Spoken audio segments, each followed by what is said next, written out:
এখন জুবিন দাই গাড়ীখন নিজে আহিছিলে গাড়ীখন দিবলৈ আমাৰ ইয়াতে। তো আমি চবেই জানো যে জুবিন দাই কিমান গাড়ী ভাল পায়। তো তেওঁৰ এই গাড়ীখনৰ প্ৰতি মানে এটা বেলেগ মৰম আছিলে, এটা সপোন আছিলে।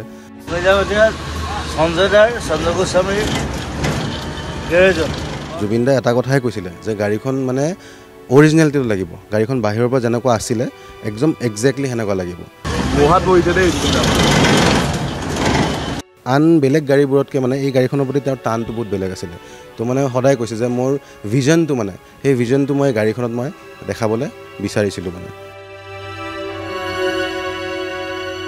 জুবিন গাৰ্গৰ আৰু এটা সপোন আছিলে ভিনটেজ কাৰ এখন তেওঁ এটা বিশেষ মহানগৰ ডিলাৰত তেওঁ ৰাখিছিলে আৰু এইখন তেওঁ নিৰ্মাণ কৰাৰ সপোন আছিলে। মোৰ পিছফালে এইখন আপুনি যিখন দেখিছে ফ্ৰণ্টত, এইখন তেওঁ সপোন আছিলে এটা সুন্দৰকৈ তেওঁ নিৰ্মাণ কৰা। আৰু আমি দেখুৱাইছোঁ বাহনখন এই মুহূৰ্তত এটা ডিলাৰত আছে আৰু তেওঁ আহিছিলে ৰৈ ৰৈ বিনালেখনৰ শ্বুটিঙৰ পিছত এইখনৰ কামৰ বাবে তেওঁ ইয়ালৈ অহাৰ কথা আছিলে, কিন্তু এতিয়া তেওঁ যিহেতু নাই, এইটো সপোনটো যেন সপোন হৈ ৰ'ল।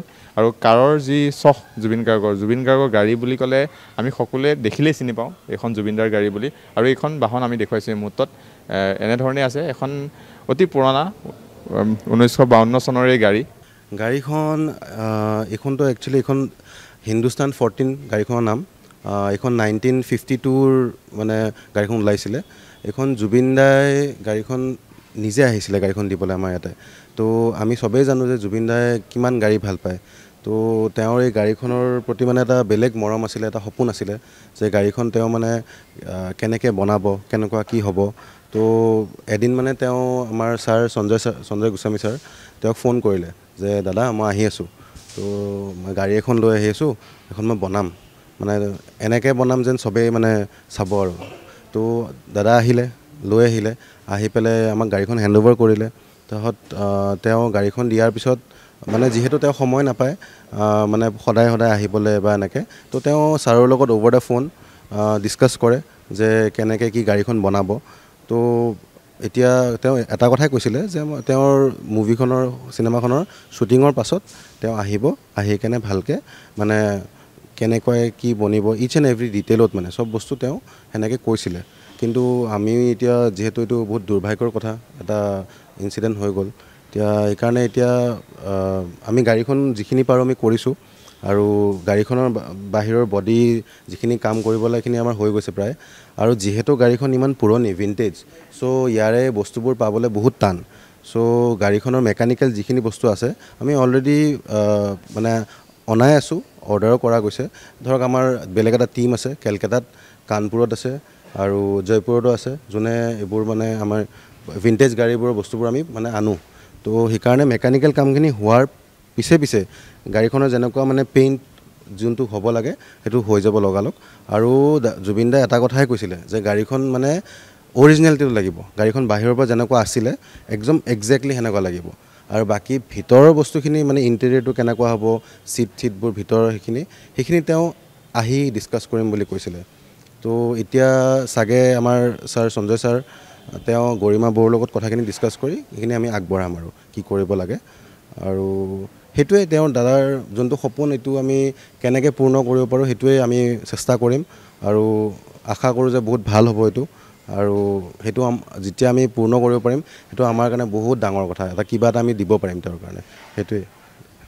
আহিছিলে কেতিয়ালৈ আহিছিলে আৰু কি কৈছিলে?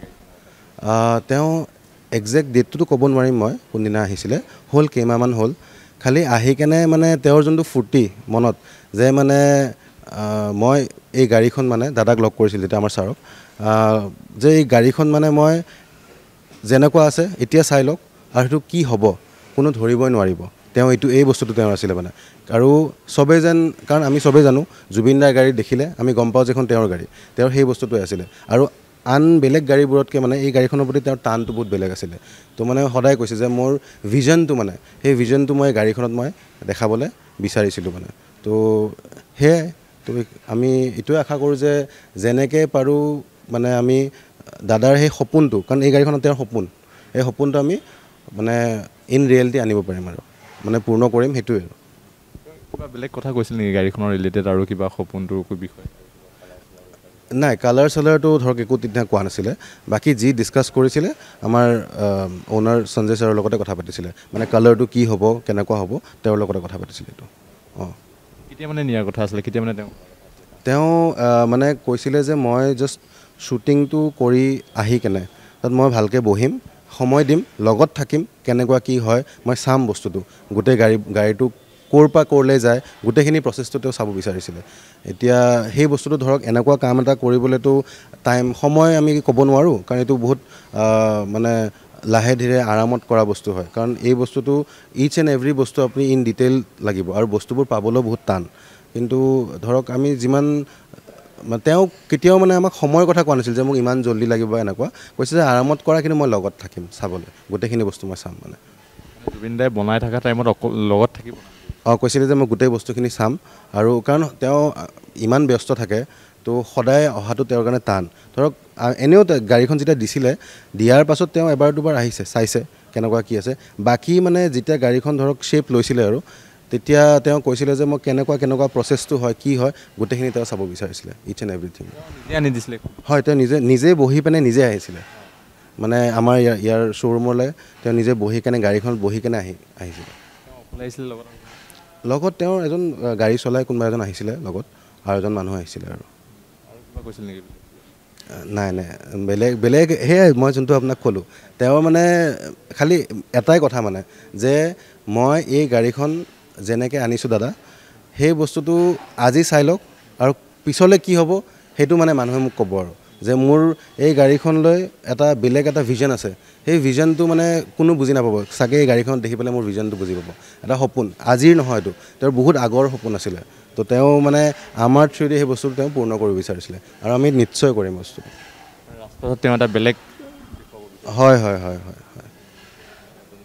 এয়া দেখুৱাইছোঁ আমি এইখনেই বাহন যিখন তেওঁ এটা সপোন আছিলে যাতে ৰাজপথত গ'লে চিনি পায় জুবিন গাৰ্গৰ যিখনটো সপোন আৰু সেই সপোনটো আজি সপোন হৈ ৰ'ল কোনো নাভাবা যি খবৰ 19 তাৰিখৰ সেই খবৰটোৱে সকলোকে যিহেতু কন্দুৱালে আৰু আজিও এই যি সপোন তেওঁ বহুকেইটা সপোন আছিলে চিনেমাখনৰ পৰা আদি কৰি তেওঁ বাহনসমূহৰ যি সপোন তেওঁ গাড়ী যিহেতু চখ আছিলে গাড়ী ভাল পাইছিলে আৰু এইখন যিখন তেওঁ বাহন যিখন সপোনৰ বাহন বুলি ক'ব পাৰি আৰু সপোনৰ বাহনখন এতিয়া এইদৰে গেৰেজত পৰি আছে এতিয়া নাই তেওঁ কোনো ধৰণৰ কথা ক'বলৈ বা কেনেকৈ কি কৰিব তেওঁ বহি বুলি কৈছিলে গাড়ীখন নিৰ্মাণ কৰি থকা সময়ত বহি তেওঁ চাব কেনেকৈ কি ডিজাইন কৰিব কিন্তু আজি সেইসমূহ ক'বলৈ যেন নাই এয়া আমি দেখুৱাইছোঁ এই পৰিৱেশ অসম লাইভৰ দৰ্শকসকলক এইখন বিশেষ বাহন যিখন বাহনক লৈ জুবিন গাৰ্গে দেখিছিল সপোন আৰু এই মুহূৰ্তত এইদৰে গেৰেজত এনেধৰণে পৰি আছে গাড়ীখন